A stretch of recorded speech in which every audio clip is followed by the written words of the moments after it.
Oi, bem-vindo ao Adorescente, hora de sentarmos juntos no grupo de adoradores determinados para o bem. E começa mais uma semana, graças ao nosso bom Deus, né, gente? Vamos estudar a história que está registrada aí na sua Bíblia. Eu convido você a ler a hora que for possível, viu? Livro de 2 Crônicas, capítulo 28, versinhos 1 a 5, e também 2 Reis, capítulo 16, que traz a história de um rei chamado Acás. E nós estamos intercalando, né, entre profetas e reis. E nós vamos mencionar aqui, Isaías continua nesse reinado do rei Acás, que era rei de Judá. Ele sobe ao trono para trazer um monte de complicação, viu, gente? Capítulo 27, na leitura complementar do livro Profetas e Reis ou Ungidos, que é a versão mais atualizada, tá bom? Bom, Acás era um rei, então, que, olha só, ele conservava as coisas erradas que os seus antecedentes fizeram. E diante do que ele fazia, Deus chamou atenção através de Isaías para algo que o povo estava fazendo também. Os líderes estavam apostatados, quer dizer, afastados de Deus, não é? Viviam longe de Deus, mas conservavam as formas do culto divino e presumiam ser contados entre o povo de Deus. Aí está registrado lá em Isaías, capítulo 1, versinhos 10 a 12, Deus falando: quando vocês vêm para comparecerem perante mim, quem requereu isso das vossas mãos? Que é que vocês vieram pisar nos meus átrios? Quer dizer, Deus não queria nada com aqueles líderes falsos, né? Aqueles falsos cristãos. Gente, isso é importante a gente pensar, né, nessa semana. Veja que Deus percebia e sabia, né? Deus sabe, ele não só percebe, mas sabe, né, a forma que aqueles líderes se conduziam. E eles faziam os cultos normais e diziam que eles eram do povo de Deus. Fiquei pensando quantas pessoas, né, quantos líderes também se denominam da parte de Deus, mas não tem nada a ver com Deus. Já pensou? O próprio Deus dizendo que é que vocês estão entrando aqui na minha casa para me adorar quando vocês não têm nada a ver comigo, vivem uma vida dúbia, né? Em apostasia, mas está lá na igreja, mas está lá no templo e ainda diz que é de Deus. Que coisa terrível, que coisa triste isso, né? A forma, a vida que eles levavam, desde o rei até a sua liderança. E aqui traz uma lembrança para a gente nessa semana que sacrifício de pessoas ímpias é abominável, é abominação para Deus.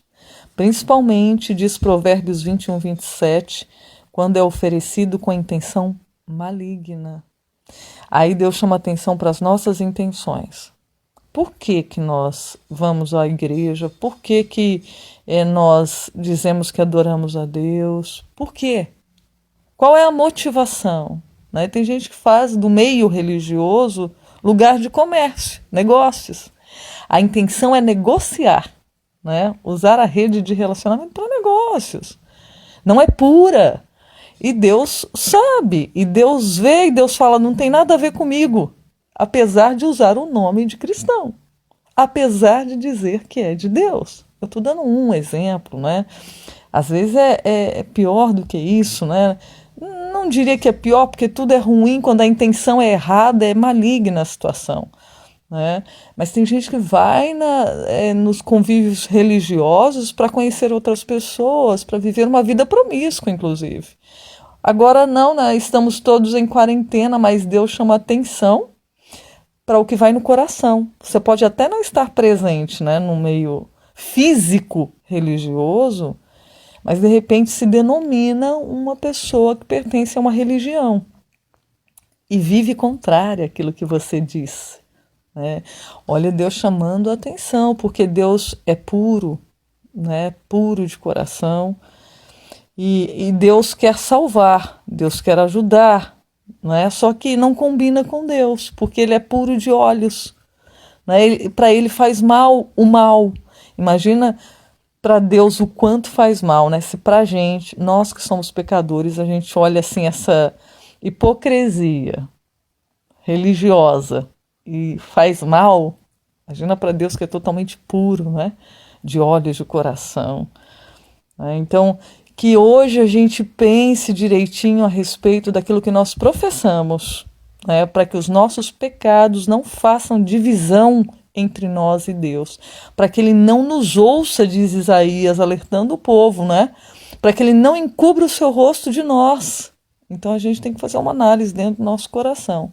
Qual é a minha intenção quando eu digo que sou de Deus, quando eu busco a Deus? Porque aqueles líderes diziam que eram de Deus, fazendo tudo que Deus não queria que fizesse, contrário ao que Deus dizia. Então, não combina. Que Deus possa nos ajudar, né, a combinar com Ele, tanto em palavras quanto em atitudes, porque os conselhos que Ele deixa para a gente nessa semana através da história de Acá são extraordinários e são para nossa edificação. Mais uma vez, Deus trazendo história importante para a gente ficar esperto, né, conosco mesmos e com as pessoas que estão ao nosso redor também, para que a gente seja caminho de luz, de vida, e de verdadeira essência da fé, não é? Da religião, do cristianismo. Você que é um cristão, né? Que professa essa fé maravilhosa. Vamos orar então? Convido você, se possível for, feche os seus olhos, porque nós vamos conversar com Deus. Bondoso Deus, bendito Pai, nos ajuda, Senhor. Limpa as nossas intenções erradas.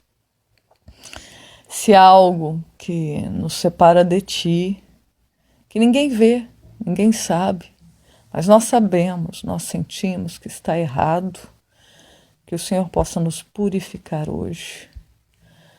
Que a nossa palavra seja conforme a nossa vida. Ajuda, Pai, o que está errado, que o Senhor conserte em nós. E que a gente não viva como esses líderes viviam no passado, dizendo que era do Senhor, mas o Senhor mesmo disse que é que eles estavam indo fazer no teu tempo, que não tinha nada a ver contigo. Ajuda a gente a ter tudo a ver contigo. Perdoa os nossos pecados e nos ampara em Ti para a salvação. É o que nós pedimos e pelo Teu amor e graça, advertência, orientações, nós agradecemos em nome de Jesus. Amém. Fica por aqui o Adolescente de hoje, lembrando de dar o seu pulinho no nosso canal do YouTube e dar o seu joinha no dia, tá? Um grande abraço, fique com Deus e a gente se encontra amanhã, se Deus quiser. Tchau, tchau!